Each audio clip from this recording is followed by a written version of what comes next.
There they come. You guys are quick. All right. Thanks, everybody, for coming out today, this balmy Chicago day. I think we're all a little jealous that Frank and the team get to go to Florida this weekend. So we appreciate everyone coming out. We're excited. Obviously, this is really the first time that we've had an opportunity to have Frank introduce his technical staff. So with that, I'm going to turn it over to Frank, and then we'll proceed with questions. So thank you. Thank you, Dan. Well, I started this probably, I think, 9 or 10 weeks ago, and what I wanted to make sure that I did and the club did was just make sure we did everything correctly and with due diligence, if you like. So, with that said, I made sure that interview process and the thoughts went into everything that I'm trying to do at the club. Obviously, with the guidance and talking to Andrew a lot, and he wants the same type of characters at this club that I do. And I think that that was the biggest thing. I didn't want to rush into it. Didn't want to make quick decisions on my staff. So, having said all that, first port of call was getting a good technical director, and I've known Brian, through his playing days and his coaching and his technical director side of things, and a very loyal, hardworking, knowledgeable, and he's a winner. And I think that that position is very important to any club. But for us, how we're moving forward, very, very important to make sure that was done correctly and properly. And I think that we've got a great man in Brian. We can maybe take questions later, but I'll move on to CJ. Obviously, you guys know him from his playing days at Chicago, and I think that his record as a player itself, and now as a young coach, speaks for itself. He's a winner as well. He's won championships here. He's done a fantastic job in his last 2 years at Salt Lake, and when I got wind of him moving back to the area, my first thought was, great, he can come join the first team if you like. And I think that once I got the chance to talk to him, it was so easy to make that decision. He's a gentleman, a winner, and I think that we have two very, very good people, which I always look to as, I'd love to work with those type of people. And I think we've got two great guys here that are going to do a very, very good job for this club, and I'm very excited about it. We haven't quite finished our search, if you like, for everybody on the staff, but Aaron Hyde, he's not here at the moment. He's with the U.S. national team, which is a big feather in his cap, and Chicago. Got called up to the national team to work with Jurgen and the first team, so that's fantastic. He's not here. He's traveling back tomorrow, so he'll be joining us shortly. And then we have one more position to fill, and we're down the line with somebody. We just got to make sure that all the things are taken care of. And obviously, I'm not going to mention names at this point, but another good character we're hoping will join us, and then basically the technical staff will be set and ready to go for the season. Thanks, Frank. We'll go ahead and open the floor. Try to get as many questions as we can. Frank, how important is it to fill out your staff with guys who are very experienced in this league, very experienced players in this league, obviously, and CJ and Brian have been working for a long time? Well, the league, as you guys know, is complicated, and I think once once you've played in it, and then you start working behind the scenes in it, coaching and technical director type positions, you realize it's not easy to pick up right away. And I think that with these two guys, they've done it, been there, played, and now at the other side of the line, if you like, coaching and Brian's coach, technical director. So very important. And I go back to the first thing I said is they're good people. And I didn't need to do much homework. I knew both guys, and it was so easy to make that decision on both of these guys. And again, very, very happy with it.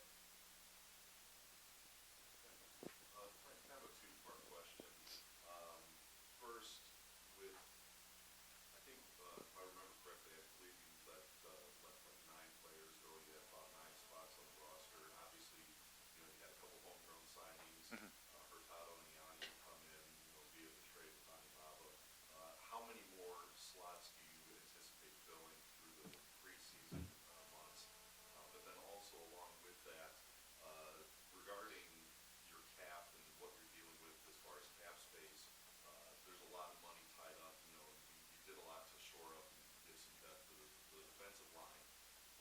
concerning is it that there's, especially in the central defense now with Hurtado and Yanni coming in, there's a lot of money that's kind of tied up in the cap, especially in central defense.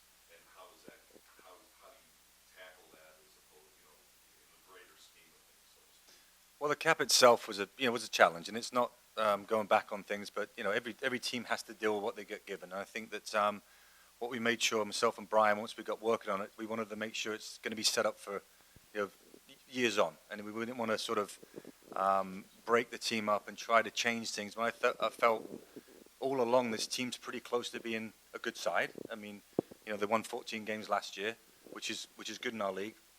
Conceded maybe too many goals, and I felt that straight away we addressed that. We picked up Lavelle Palmer right away, and picking up both Patrick and John. I think it helps us in that front.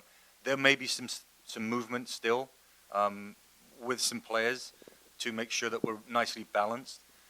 Going into preseason, we have most of the slots filled with players, but it's always an ongoing thing. They've got to be good enough for our team. They've got to be exactly what I want to have on the field, if you like, and how I go about things. So when I sat here sort of 9 or 10 weeks ago, I forget when it was, a while back, I hadn't worked with the players. And I think that once you get to work with players, you do find out about their characters and their traits and all those things. So I wanted to make sure that we give everyone a chance. And I think that we have a good side.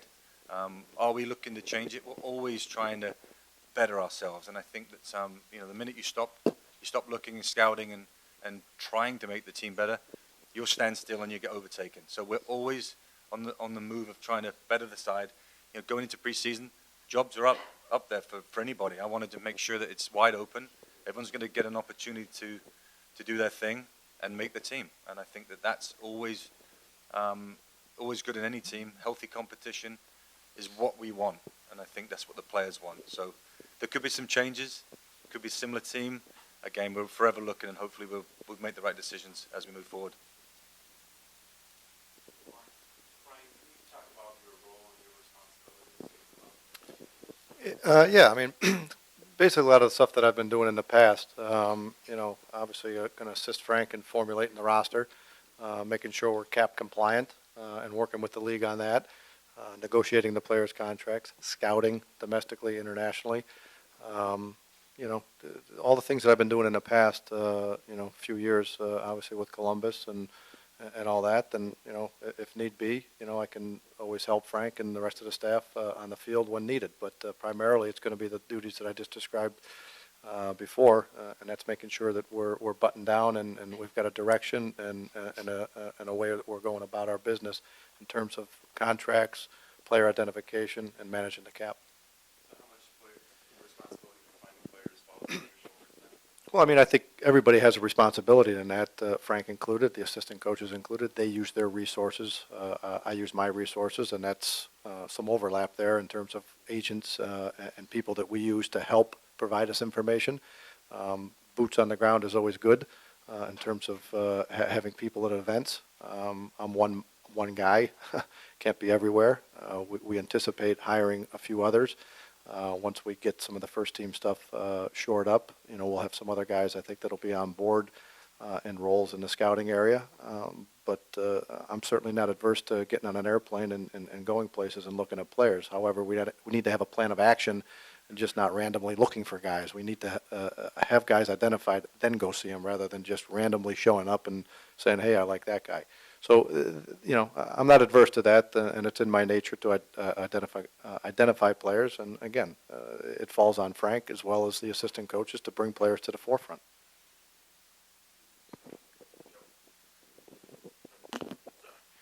CJ, you're coming back now as a coach. You're not going to be friends coming through with another team or something like that. How are you making that transition if you haven't already? Coming in as a coach? As a coach now, you're not friends. Well, you're Right. friends with the players, and some of these guys, and now it's a whole different perspective from your side. Well, actually, it's been great that I've spent the 3 times in RSL because I've been able to learn under Jason as a coach and how to separate myself from the players and being a coach. And now coming back, I think there is a little bit of separation between there. I am good friends with some of the guys here, but it's a business and there's a job to be done, and now I'm a coach, so I get to kind of express my way as a coach. So I think I don't think it's going to be difficult relating to them. It's just going to be said in a different way, I guess you can say, versus when I used to play with some of them. CJ, obviously you're coming from a staff that has a lot of MLS experience in terms of being players in MLS. What did you learn from being on that staff, and how are you maybe different than you were a couple of years ago when you left?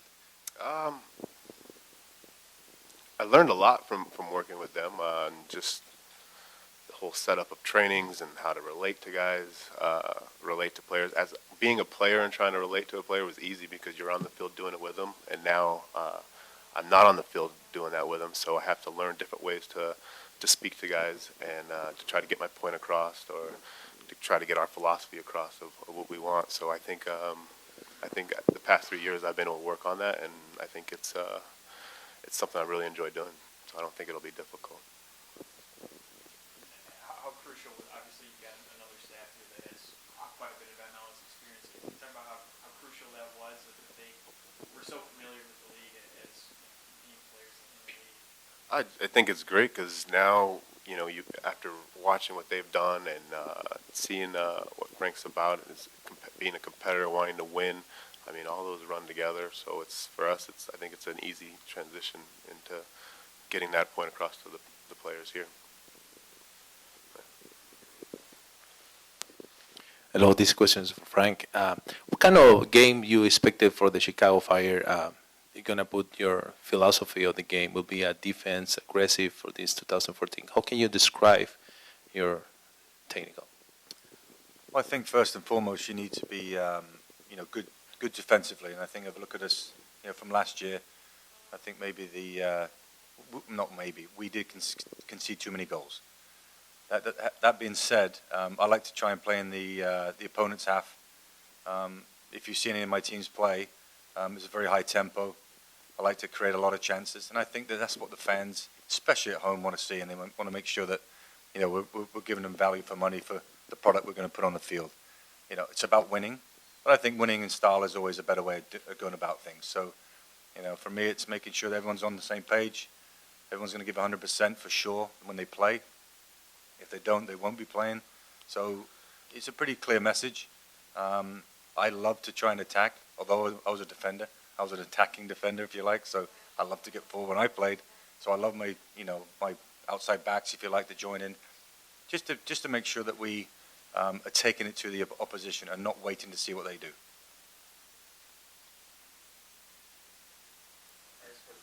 You brought out success with the club as a player, but not coming back as a coach, do you feel any pressure of bringing that same success you had to the team now, to the city, to fans? I think there's always pressure. It's something we love to do. We play this game because of the pressure, and we want to win. We want to compete. So I think there's always going to be pressure in that, but I don't think it's going to be. I mean, it's going to be a process of us getting to where we want to be, and it's just a matter of giving our opinions and our confidence in the guys and trying to push what we want, and hopefully they'll find that same drive we've always had and put it into their game on the field, and you'll start to see success.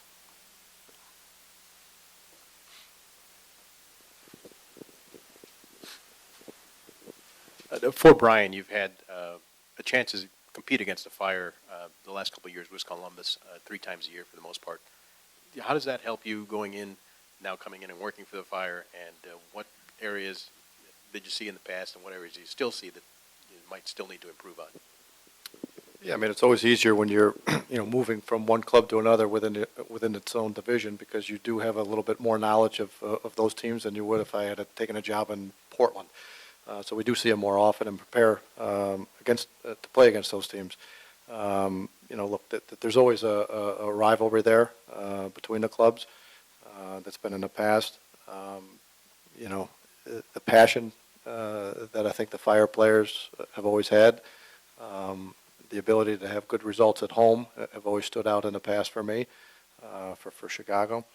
And look, keeping a core group of these guys here, whether it's on purpose or because of the cap situation or contract situation, I think is helpful. because there's still identity left in the club. We didn't come in and gut the team and try to rebuild.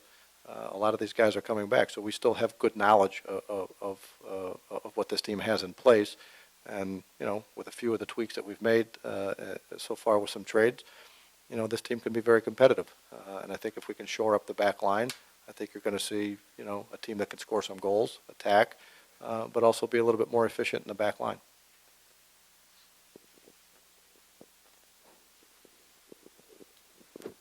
Frank, Marco Papa has stated his desire to return to Chicago without having his rights. Is there any way Marco Papa returns to Chicago? Well, Brian's been working on Okay. that. Well, I mean, I can. Oh, speak yeah, for yeah, either Brian, you. but yeah, Absolutely. I mean, as soon as the player's available, Marco to come back, we were obviously very interested. As you know, we sold the player, so we don't have the initial rights to bring him straight back here. So it goes into the allocation rankings, and we are number 8, 7, wherever we are, but we're way off it. So we have to trade up to get the spot to be able to even attempt to have Marco join us. So Brian can maybe talk on it a little bit, but we've been trying to talk to the clubs involved ahead of us to try and get something done. Having said all that, you've got to give something up. And, what they want is maybe someone we don't want to give up. So it's not easy. We'd love to have him back here for sure, but it's the way the league's set up, and it's everyone gets a fair crack at him, and we are trying, as we speak, to try and get him back, but it's not been easy. Yeah, just as, a little history on it. Obviously, DC was holding the first allocation, and they made that trade at the draft with Philly. Philly's now in line. They're pursuing Maurice Adu, and I think that's their priority. However, if they feel that, maybe that's going to fall through, they may go after Marco and try to get him signed. And if they pass on him, Seattle's number 2 in line via trade with Chivas, I think, for Mauro Rosales. So, we can't have any discussions based on league rule with the player or his agent in terms of the contractual numbers. So that's being done with the league. We've had some fruitful discussions with Seattle and Philly. But as Frank mentioned before, to get something of quality, you usually got to give up something of quality.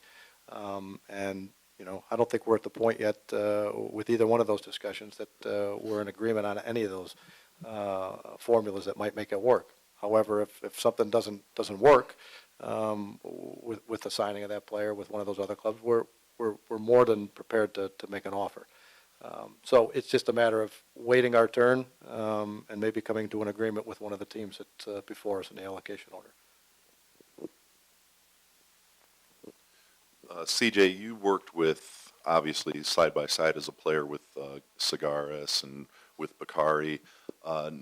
With the discussion that we've had, already and what was already known, with goals conceded and some of the struggles the defense had last year, assuming that you're going to be working a lot with defenders, what's the first thing going into preseason that you attack as a coach now to try to, turn that tide and have a back line that's conceding less? I personally think that those guys that are there, Segares, Sumari, Barry, now it'll be Lavelle, and then bringing in the Hurtado and Ayani, I think all you need is competition. And the past few years, or last year at least, that back line didn't have competition. It was just that back line. So now we brought in competition. So I think everybody's going to be training hard every week. They're going to be putting in the work that's necessary for the weekend. And it's going to be a very tough decision for us to put a starting 4 on that back line, which is a good situation to be in as a coach. So I think all those guys are still solid players. I know we're saying that they've given up a lot of goals, but now I think it becomes more important to them about training and being prepared and being ready and being focused in the game, because now they have people that are going to be pushing them for their spots. This is for Mr. Bryan. Last week there was a rumor that Diego Forlan was trying to be in the Chicago Fire. How certain is the franchise player that Chicago Fire is be looking for this summer? How certain are the news? Yeah, I read that as well, and I think maybe Dan brought it to my attention. We haven't had any open discussions with Diego Forlan or his agent. That's not to say we wouldn't be interested in a player of that quality. We all know his abilities, and would be a nice fit, I think, for the Chicago Fire and the MLS as well. But I know there's a club already in our league that owns the discovery on that player. And they're further down the order, and they own a discovery on that player, and I know they've had discussions with him. And from my inside knowledge, the financial terms of that deal are pretty expensive. And I'm not saying our owner wouldn't do it; he's done it in the past. But again, we don't own the discovery on that player, and really can't comment on it.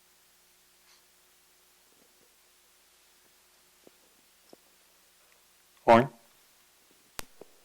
You just talked about salary. Do you feel like you have the resources that you need to go out and get a player if you want someone who demands a big salary? Yeah, I mean, look, our owner Andrew in the past certainly hasn't been shy about cutting a check or delving into the what I would say high-priced DPS. He's done it in the past, and there's no reason to see that he won't do it again. However, our cap needs to be in a situation where we can handle it. And as we know, the league rules, you need to be able to have at least in 2014, you need to at least have $385,000 in cap space in order to take on a DP, unless he's a young DP at 200. And as Frank mentioned before, and we have alluded to, what we inherited is what it is. We don't have a lot of wiggle room within our cap unless we bust some things open with a blockbuster trade. And not to say that we wouldn't do that, because we're always looking for quality players to improve the squad. However, making a deal to create that kind of cap space is not the easiest thing.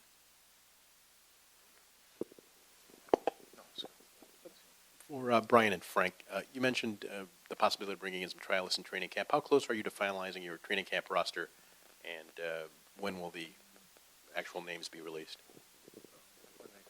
We're releasing the names? I didn't know we were, but today. No. Well, basically, we're bringing in guys. There's 3 different camps we have. Ave Maria is our first camp we're going to in Florida, and that's basically we're bringing in players that we kind of really want to get to look at early in our venture forward here. So we're probably bringing, I think, 36 players to that camp. I would think there'll be some trimming after that, because obviously we can only have 30 on the roster. Our next trip's Bradenton in Florida, again for a 9-day trip. Each one getting closer to the season, we'll be trimming and making sure that we're giving everybody a good look and making sure that everyone gets a chance. But again, we've got to get down the numbers. And then the final one we have is Tucson. We go there for 2 weeks. We've got a good tournament set up, MLS sort of set up with the Tucson group. And by that time, we should be pretty well set and looking like the squad that's going to go into the start of the season. There's always a chance of bringing, the odd player here or there in.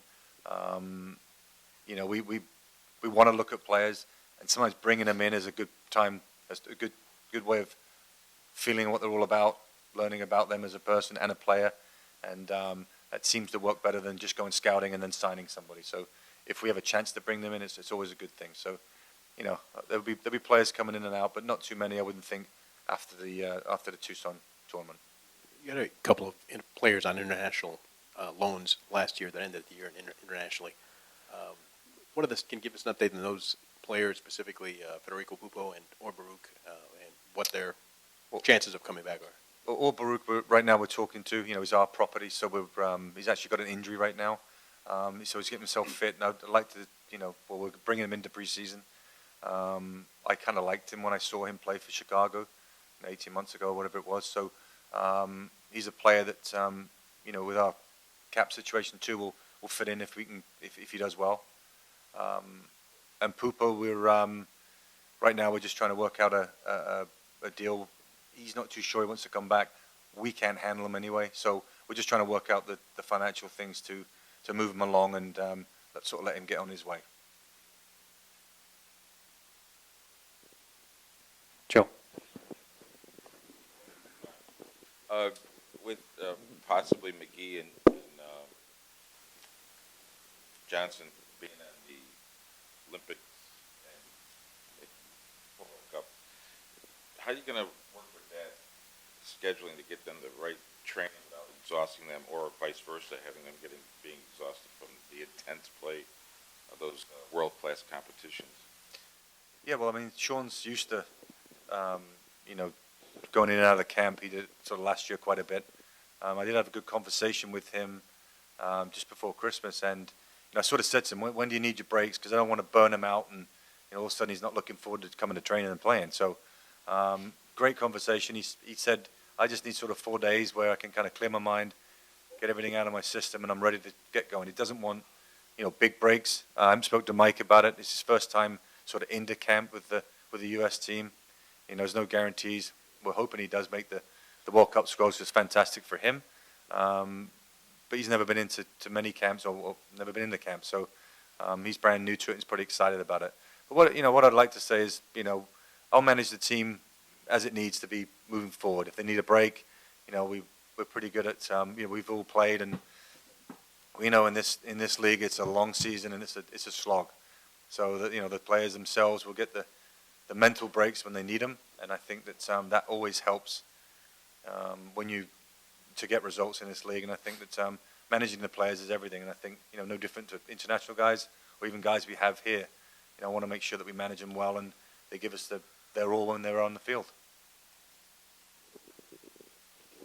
For Frank and Brian, you talk about kind of your predecessors and what you had to deal with, and the roster that you had when you came in. How close do you guys feel like you're going to be to where you would ideally want the roster to be come opening day? Obviously the team's always going to be making changes. You're always going to be looking to improve. But do you feel like when the season starts that you're going to have the roster in place and the players in place that you really want? Or do you feel like you're going to do the best you can when the season starts and then make additional changes, in the July window and so on and so forth? Well, the cap or the roster is kind of is what it is. We had a lot of guys coming back from last season that were guaranteed. So unless you can trade them on, they're on your roster. So we need to name names, but we've got a lot of guys that are pretty good salaries that are coming back, and they are guaranteed for the year. So like Brian said before, it doesn't give you a ton of wiggle room. And it's not. I'm not talking about what happened last year because we're just going to move forward here. But we're just doing our best right now to clear it. Clear up what we can, and then make sure that we do the steps moving forward where we don't get behind it. And we want to make sure that we have, if we want to bring in a June or a July player, that we have some wiggle room or something that we can do that will help us do that. Having said all that, it's not easy. So we want to make sure that, and getting the right person, I think, or the right player is very important to us. We don't want to just rush into it feeling the pressure of what Toronto are doing or all the other teams. We can't worry about anybody else other than us. And I think that's the big thing that we've sat down a lot and talked about it. It's like, we feel really excited about working with this team and see what we can get out of them. And really, I'm excited. I really am. And I think that going into opening day, I'm really looking forward to this team having the run that they had from sort of June onwards, which was a brilliant run, and maybe don't have the start that we had last year. And it's, again, it's nobody's fault. It's just the way that how it happened. But I feel that this team is talented. It's scored a lot of goals. CJ mentioned it, and Brian has too, that, we felt we've addressed those things that we needed to address in the off season with, we've signed 3 defenders. Had to give up Jalil, good player, and we wish him well, but that helped us get some depth and some strength and in the positions that I felt that were lacking, and CJ said it as well. Competition is always good. It breeds winners, and I think that we needed that, and I think we're going to drive on from that those moves we made. And if you go back and look, we've signed obviously Harry Shipp and Chris Ritter as 2 homegrowns, and those kids are, before they kick a ball, they're already on the squad. Good for us, good for them. They still need to perform, but those are 2 signings that are added to the roster already. And if you're looking at a 30-man roster, what we took last year, added to this year, Jaleel trade was a 2-for-1, so we really netted out a player there to the roster. There's really only 4 spots really available from a 30-man roster. And if we decide to go with 29, that's 1 less. So maybe it's only 2 spots or 3 spots to fill. And to be honest with you, they're probably in the lower salary ranges from what we're used to seeing, guys being paid at. So it is kind of what it is going into the season. So, yeah, ideally, is it the squad that we absolutely want on opening day? Probably not, but I can guarantee you there's 18 other teams saying the same thing.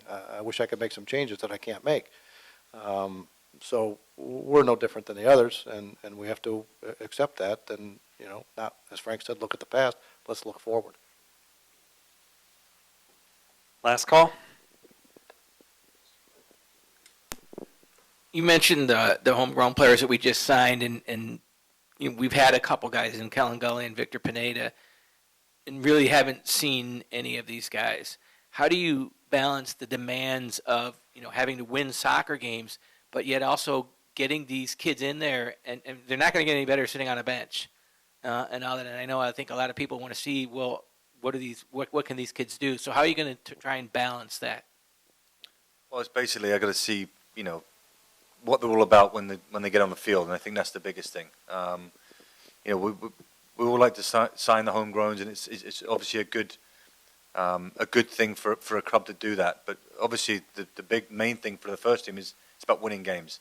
I'm not afraid to play young players at all, and I think if they're good enough, they'll get a chance to play. And again, that's why I think a good preseason, having a real good look at these guys and giving them every opportunity to play. Like I said, it's wide open. They're brand new to us, the players, so they must be excited. And I think that this spot's open. So I want them to express themselves. I want to make sure that they don't just think they're here because they're not bad players. They want to be here to play in the first team. And I think that's important. You've got to get that drive out of them. And I think that I'm feeling excited about working with some of the younger players and see what they're all about and see if they do want to be professionals. I think that's important to know. We know they have the talent. Now we've got to make sure that they can put that to the test and play.